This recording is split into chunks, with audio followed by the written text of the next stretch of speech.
tidak sedikit orang membandingkan mana yang lebih hebat antara Urahara, Aizen, dan Mayuri. Karena memang di dalam ceritanya, ketiga orang ini merupakan Shinigami berbakat yang unggul dalam hal kecerdasan, baik itu berupa penelitian, penemuan, maupun strategi dalam berperang. Maka dari itu, di video kali ini kita akan coba membandingkan perihal kemampuan intelektual mereka bertiga. Namun sebelum itu, mari kita ulas lebih dulu mengenai karakteristik dari ketiga orang tersebut. Kisuke Urahara. Kita tentunya sudah tidak asing lagi dengan karakter satu ini. Dia dulunya merupakan seorang kapten divisi 12 yang telah banyak memberikan kemajuan bagi Soul Society. Salah satunya yaitu mendirikan Institut Penelitian dan Pengembangan Shinigami. Sikapnya yang santai, humoris, dan eksentrik memang mencerminkan pribadi Urahara sebagai orang yang sulit ditebak.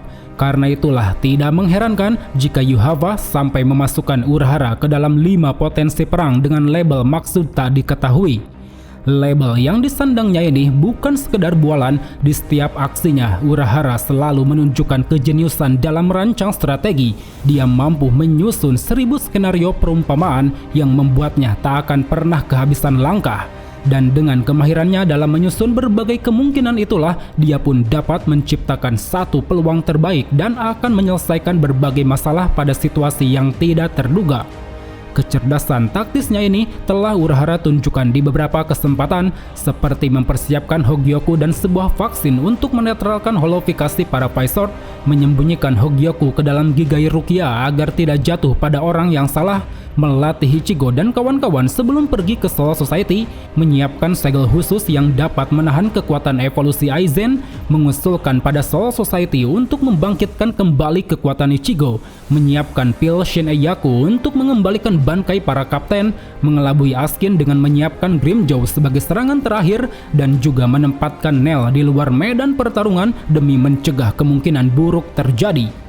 Semua aksi-aksinya tersebut dilakukan dengan penuh pertimbangan. Melalui pengetahuan luas, dia seolah tahu pada apapun yang akan terjadi ke depannya. Maka dari itu, tidak heran rasanya jika Urahara disebut-sebut sebagai tuan yang tidak pernah kehabisan langkah. Kemudian berbicara mengenai sosoknya sebagai ilmuwan, jauh sebelum Mayuri, Urahara adalah orang yang sangat terobsesi pada kemajuan dan perkembangan teknologi. Hal itu dapat dibuktikan dari berbagai alat penemuan yang telah dia ciptakan, seperti teknologi Gigai yang telah dia kembangkan dengan menciptakan banyak sekali varian, mau itu Gigai yang tidak dapat dilacak, Gigai portable yang bisa mengelabui lawan, ataupun Gigai yang diciptakan khusus untuk membantu jiwa Quincy yang terholofikasi. Kemudian alat lainnya yaitu jubah penyembunyi Reiatsu yang berguna untuk menghilangkan hawa keberadaan, vaksin anti-holo yang berguna untuk menetralkan holofikasi, Tenshintai yang berguna untuk mempercepat penguasaan bangkai, kolam air panas yang berguna untuk mempercepat proses penyembuhan, Tenkai Kechu yang berguna untuk mengganti suatu wilayah dengan wilayah palsu, armor anti-hero yang berguna untuk meningkatkan daya serang pada pertahanan Arrancar, alat komunikasi yang bisa memunculkan hologram, Pero yang berguna sebagai kamera pengintai, pil Shin Eyaku yang berguna untuk mengembalikan bangkai para kapten, gelang transformasi yang membantu Nel untuk dapat berubah wujud sesuka hati, vaksin penguat yang bisa menangkal kemampuan The Death Dealing milik Askin, dan terakhir dua penemuan langka yang berhasil diciptakan Urahara, yaitu sebuah Hogyoku beserta jiwa buatan Ururu dan Jinta. Jika kau ingin melihat sesuatu yang belum pernah kau lihat, maka ciptakanlah sendiri. Itulah yang dinamakan sebagai seorang ilmuwan. Mayuri Kurotsuchi. Tak perlu kita ragukan mengenai kecerdasan dari mad scientist satu ini. Dia dikenal sebagai sosok ilmuwan gila yang sangat terobsesi pada penelitian, mau itu yang berkaitan dengan perkembangan maupun kemajuan teknologi. Kegilaannya dapat tercermin dari setiap penelitian yang Mayuri lakukan. Demi bisa mendapatkan suatu penemuan baru, dia tak akan segan untuk menjadikan seseorang sebagai sampel dari uji coba eksperimen. Melalui hasratnya yang besar pada penelitian inilah membuat Mayuri sangat membenci kesempurnaan. Baginya, kesempurnaan hanya akan membawa pada jalan yang buntu. Tak ada lagi ruang untuk berimajinasi, bereksperimen, apalagi mendapatkan pengetahuan baru. Oleh karena itu, tak sedikit orang pun menganggap bahwa Mayuri adalah cerminan dari sosok ilmuwan sejati. Di setiap penelitiannya, dia tidak berambisi untuk memperoleh kesempurnaan, melainkan hanya untuk menciptakan hal-hal baru yang lebih hebat dari sebelumnya. Tercatat, selama menjadi Kapten Divisi 12 sekaligus Ketua SRDI, Mayuri telah menciptakan berbagai penemuan hebat, seperti Niku Bakudan, sebuah bom biologis yang dapat ditanamkan ke tubuh seseorang, Hojikuzai, sebuah serum yang dapat menumbuhkan kembali anggota badan, bakteri pengumpul data yang bisa memantau pergerakan suatu objek, kamera pengawas atau CCTV yang ditempatkan di departemen visual, obat manusia super yang mampu memperlambat persepsi waktu seseorang, Reishi Kotei Sochi, perangkat berupa bola yang bisa menunda aktivitas suatu Reishi, obat pasca kognisi yang bisa menjebak seseorang ke dalam arus perputaran waktu, obat pengubah komposisi darah yang membuatnya bisa mengendalikan para zombie, Reatsu Amplifier yang dapat memperkuat luapan Reatsu dari beberapa orang, material penahan Reatsu yang berguna untuk keperluan penahanan di Muken, sepatu Hirenkyaku yang dapat meniru pergerakan cepat milik Quincy, obat pembekuan saraf yang bisa membekukan semua organ tubuh,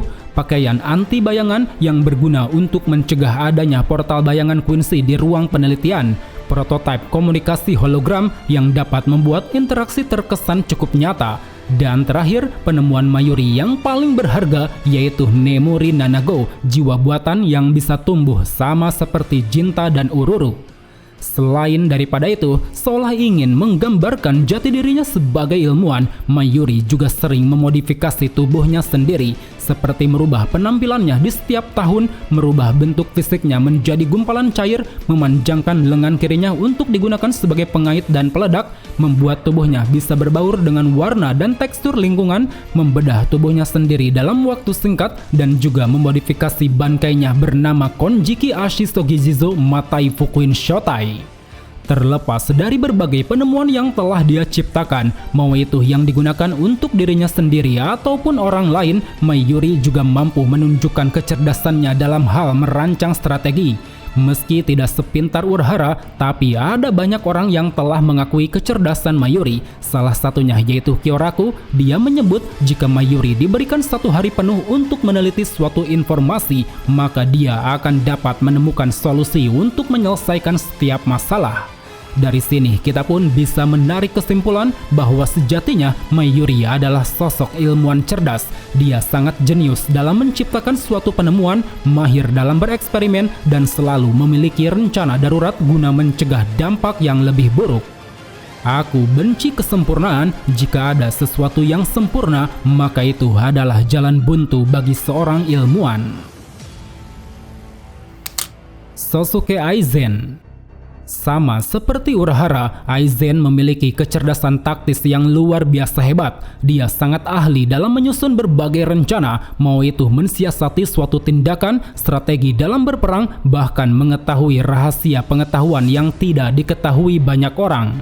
Kecerdasannya didukung oleh 2 kemampuan yang melekat pada diri Aizen. Pertama yaitu kemampuan Zanpakuto Kyoka Suigetsu, di mana dia bisa memberikan efek hipnotis pada seseorang, dan yang kedua kekuatan Reatsunya yang sangat besar, di mana dia bisa mempermudah langkahnya dalam mencapai suatu tujuan.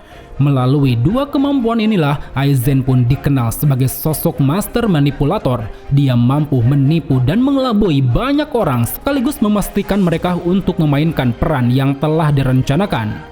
Kepintarannya dalam menyusun berbagai rencana ini bisa kita lihat di beberapa kesempatan, seperti mengorbankan rakyat Rukongai dan Shinigami demi menciptakan Hogyoku, membentuk penelitian dan pengembangan Hollow secara sembunyi-sembunyi, menanamkan efek hipnotis Kyoka Suigetsu pada semua Shinigami, menciptakan jenis Hollow yang memiliki kemampuan Shinigami, mengalahkan Baragan guna menguasai Hoikomundo, menciptakan banyak sekali tentara Arrancar, menjebak setengah Kapten Gote 13 di Hoikomundo, menempatkan Wonder Wish untuk melawan Komandan Yamamoto, dan terakhir yang paling fenomenal, mengelabui Yuhava dengan kemampuan Kyoka Suigetsu.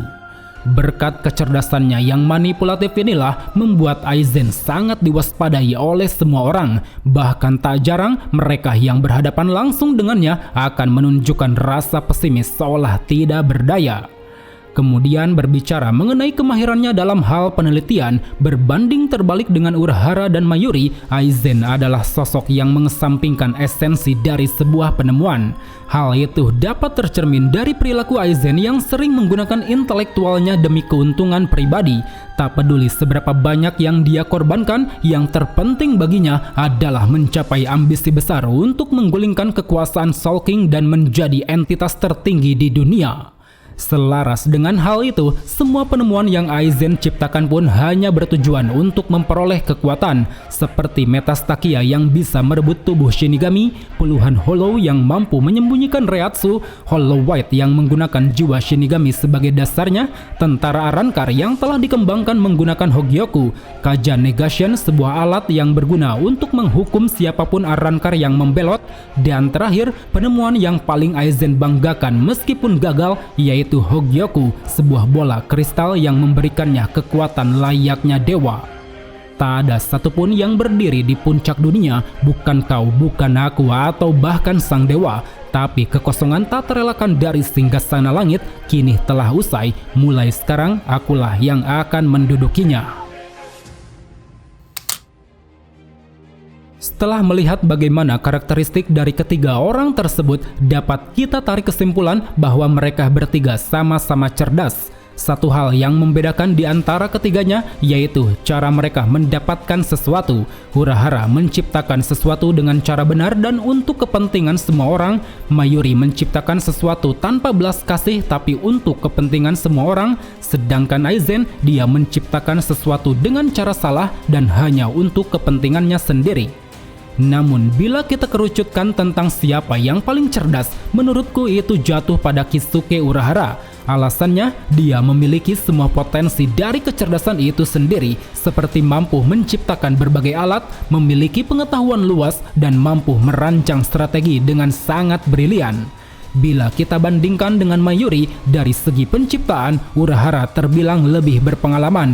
Jauh sebelum menjadi kapten, dia telah mampu menciptakan Hogyoku, yang mana pada awalnya Hogyoku tersebut bertujuan untuk menggantikan peran daripada Soul King. Begitupun dengan jiwa buatan yang bisa tumbuh seperti Nemu, Urahara juga memilikinya yang tergambar dari sosok Jinta dan Ururu. Lalu dari segi pengetahuan, meski kita tidak pernah ditunjukkan Urahara sering membaca buku, tapi setidaknya dia adalah salah satu orang yang mengetahui berbagai sejarah yang tak banyak dipublikasikan. Dan dari segi perancang strategi, Urahara selalu berada satu langkah di depan Mayuri jika menyangkut pada sebuah perencanaan. Kemudian bila kita bandingkan dengan Aizen, dari segi penciptaan, Urahara memiliki keunggulan dengan berhasil menciptakan berbagai penemuan hebat. Dia bahkan menciptakannya seorang diri, tidak seperti Aizen yang dibantu oleh Gin dan Tosen. Dari segi pengetahuan, meski sama-sama mengetahui berbagai sejarah, tapi Urahara lebih unggul dengan pengetahuannya terhadap hal-hal berbau saintis. Dan dari segi perancang strategi, walau Aizen memiliki keunggulan dengan kemampuan manipulatifnya, tapi secara alami Urahara adalah seorang ahli taktis yang jenius. Hal itu dapat dibuktikan dari bagaimana Urahara mampu mengelabui Aizen dengan menanamkan segel evolusi Hogyoku secara diam-diam. Jadi secara keseluruhan, mengesampingkan besarnya kekuatan, Kisuke Urahara adalah sosok yang paling cerdas. Dia mampu menganalisa suatu perkara dan menemukan solusi yang tepat untuk memecahkan setiap masalah. Well teman-teman, terlepas dari itu semua, satu hal yang bisa kita simpulkan di sini bahwa ketiga cendekiawan ini memiliki karakteristiknya masing-masing. Aizen selalu menanamkan kecerdasannya sebagai sosok yang terobsesi pada kekuatan, Mayuri selalu menanamkan kecerdasannya sebagai ilmuwan yang terobsesi pada hal-hal baru, sementara Urahara dia selalu menanamkan kecerdasannya sebagai orang yang terobsesi pada kedamaian. Mungkin sampai di sini saja untuk ulasan di video kali ini. Jika ada tambahan, silahkan tulis di kolom komentar. So, sampai jumpa di video selanjutnya. Salam Bleach Lovers.